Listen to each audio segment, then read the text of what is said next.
¿Qué tal amigos? Mi nombre es Christopher Díaz y bienvenidos a un episodio más de este videocanal.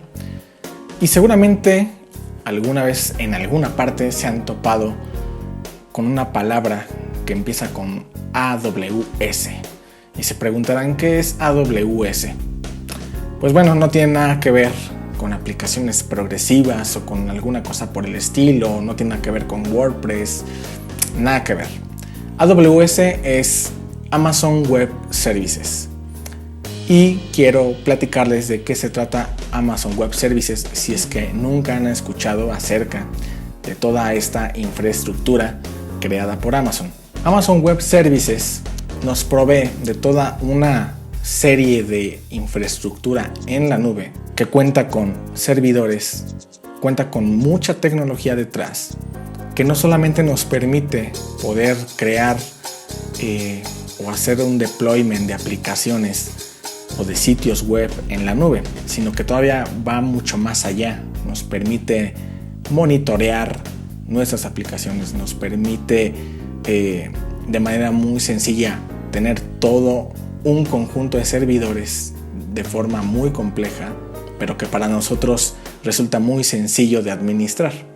Y es importante platicar un poco de la historia de Amazon Web Services, es decir, por qué nace Amazon Web Services. Obviamente cuando Jeff Bezos crea la tienda de Amazon, obviamente todos conocemos a Amazon porque era famosa por vender libros a través de internet. Y después, bueno, se empezó a expandir y empezó a crear todo un comercio electrónico a través de la plataforma. Entonces ya no solamente se resumía a libros, sino que se resumía a productos. Y hoy en día podemos comprar desde electrodomésticos, podemos comprar productos como papel higiénico. Y es obvio que que es el e-commerce más grande de toda la web, es obvio que debería tener una infraestructura pues que le hiciera justicia al tamaño de la compañía que es.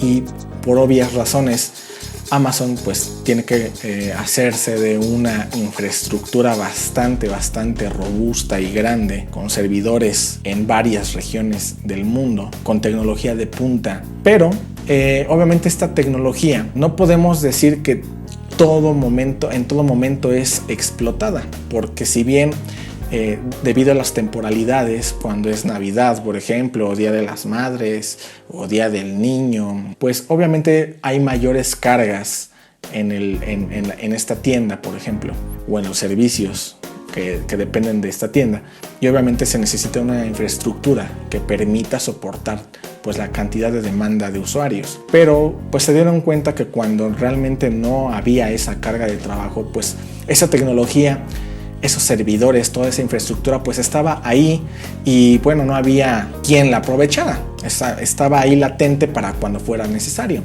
Entonces bueno, pensaron en que una forma de aprovechar esta tecnología que estaba disponible y también una forma de sacarle jugo, de sacarle ganancias, pues era ponerla a disposición de desarrolladores o de DevOps, de sysadmins, de gente que se encarga obviamente pues de subir contenido en la nube, crear sitios, crear aplicaciones, crear APIs. Entonces pues dijeron, bueno, vamos a disponer de toda esta infraestructura, vamos a ponerla al servicio y vamos a cobrarla muy barata.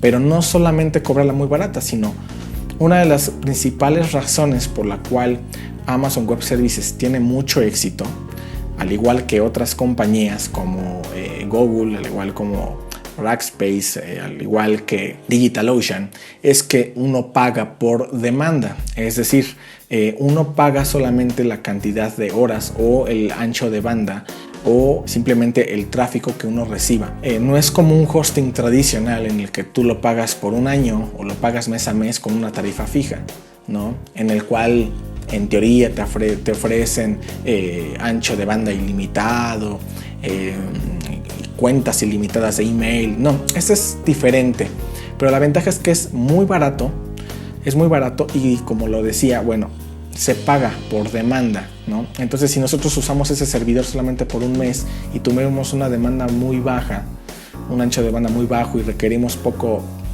procesamiento, poco disco, pues entonces se vuelve muy barato, ¿no? Y podemos apagar ese servidor y tan. Y además de que, bueno, tenemos toda la libertad de manipular un servidor completo, ¿no? A diferencia de estos hostings tradicionales en el que, bueno, si necesitamos instalar ciertos módulos de Apache, necesitamos ciertas configuraciones para Python, para PHP, etcétera, todo este tipo de cuestiones de seguridad, un firewall, configuración de puertos, todo eso que a veces es muy limitado en el hosting tradicional. Bueno, acá tenemos todo eso y obviamente mucho más.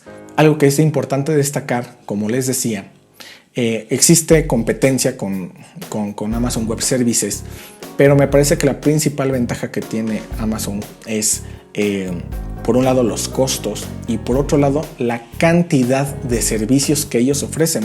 Uno de los servicios más conocidos de AWS es sus famosas instancias, o a lo que le llaman el S2 o los servidores elásticos, que bueno, es algo de los que les platicaba. Son servidores que nosotros podemos de manera muy sencilla empezar con una configuración sencilla de cierta cantidad de RAM, de cierta cantidad de disco, con un sistema operativo determinado, y si en algún momento necesitamos crecer este servidor, pues vaya, lo podemos hacer de manera muy sencilla, subiendo la capacidad o simplemente teniendo más servidores y colocando a lo mejor un balanceador de carga en el cual distribuya la información a través de estas instancias o de estos servidores. Otro servicio muy popular es el servicio de almacenamiento, el S3. Este servicio también es muy famoso porque, bueno, nos permite subir contenido estático de alguna forma a costos muy asequibles realmente.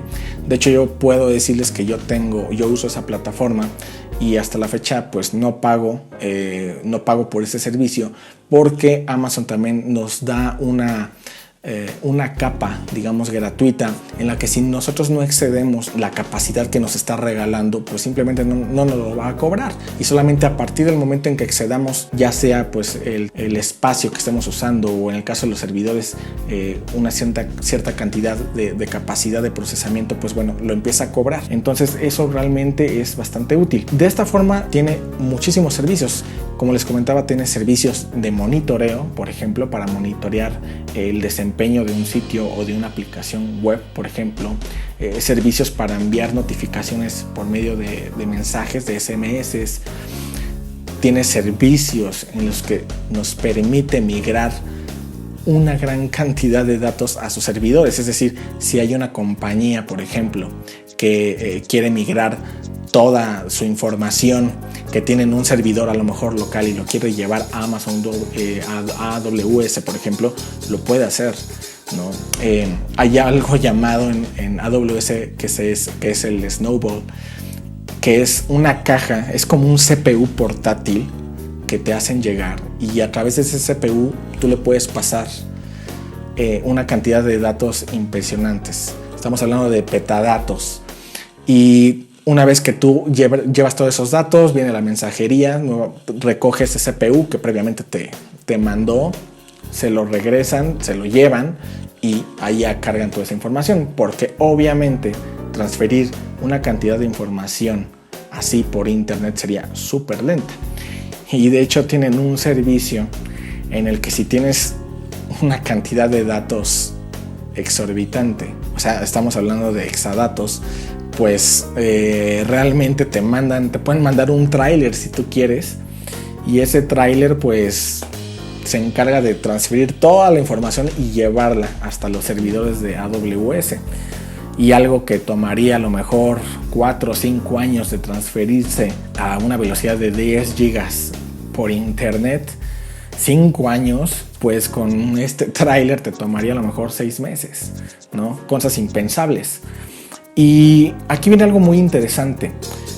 Por ejemplo, Netflix, ese Netflix que todos usamos, que nos encanta y que funciona bastante bien, que funciona con conexiones lentas, uno pensaría que Netflix tiene como su propia infraestructura, ¿no? Que tiene sus propios servidores, que tiene pues a todo un equipo de ingenieros administrando todos esos servidores y las redes y la seguridad. Y bueno, sí hay ingenieros obviamente, pero más que nada están centrados en la parte de la programación, de la creación de los servicios, porque toda la infraestructura de Netflix a nivel tecnológico, toda está en Amazon. Y aquí entra un concepto muy importante que es el serverless, es decir, ocuparte tú de toda la programación de tu aplicación y dejar que una empresa como AWS pues se ocupe de toda la infraestructura, de si es necesario subir la capacidad, si es necesario aumentar la seguridad, el performance, la distribución de contenido.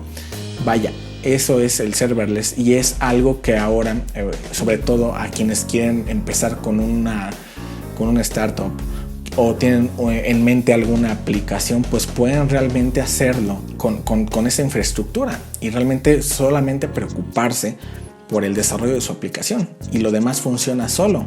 Y además lo más interesante de esto es que pues vas a pagar por lo que realmente te demande tus usuarios. Es decir, si en algunos momentos tienes cargas muy altas de una demanda muy alta de los usuarios por el uso intensivo de una aplicación, etcétera, lo puedes hacer y realmente solamente en esos picos es donde va a aumentar el costo y cuando la capacidad o la demanda baje, pues los costos nuevamente se van a reducir. Entonces realmente eso lo hace muy interesante. Hoy en día mucha gente está aprovechando esta infraestructura para la minería de criptomonedas, se está aprovechando mucho para el machine learning y además encontramos muchas oportunidades para crear o subir contenedores o Kubernetes, que son prácticamente contenedores de contenedores, por decirlo de alguna forma, etcétera. Realmente es una plataforma que tiene muchísimos servicios.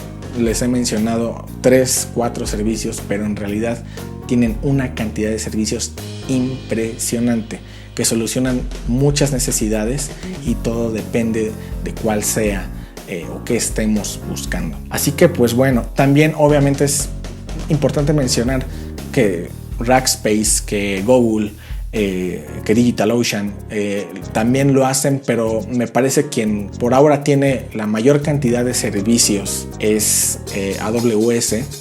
En costos me parece que sigue siendo todavía muy económico AWS, aunque Google debo decir que también es muy económico en ese sentido. Pero vaya, a veces uno tiene miedo porque piensa que subirse a este tipo de infraestructuras puede ser muy caro y en realidad no, es todo lo contrario, puede ser muy barato y podemos empezar con una capa gratis, es decir, sin pagar. Y bueno, esta infraestructura de Amazon es muy compleja, por lo que si decides empezar a adentrarte en la administración, en la arquitectura con AWS, te sugiero que tomes algún curso, ya que es bastante amplia y es posible que te puedas perder en cómo funciona toda su administración. Así que vale mucho la pena hacer algún curso en el que te informes más. Hay muchos cursos, hay muchos muy buenos que te explican paso por paso los servicios más importantes, cómo funcionan, cómo se relacionan y vale la pena para que no te pierdas. Si acaso debo decir que su interfaz no es de las mejores, creo que puede lucir un tanto vieja respecto a Google, por ejemplo, pero sin duda alguna no nos debemos ir con esa impresión. Más bien debemos saber que hay una infraestructura muy fuerte detrás y que hay, vaya, si Amazon está detrás de esto, pues bueno, obviamente hay muchos ingenieros detrás de esta infraestructura y obviamente pues lo que menos nos preocupa aquí es esa infraestructura en sí, sino más bien qué podemos hacer con toda esa infraestructura a nuestro servicio y además al alcance de nosotros. Espero que con este video haya quedado muy claro de qué se trata AWS. Regístrense, creen una cuenta, es gratis, pueden crear un servidor gratis y de hecho estarlo usando de manera gratuita si tienen sitios que no son muy pesados con mucha demanda, y pruébenlo, van a ver que realmente vale mucho la pena.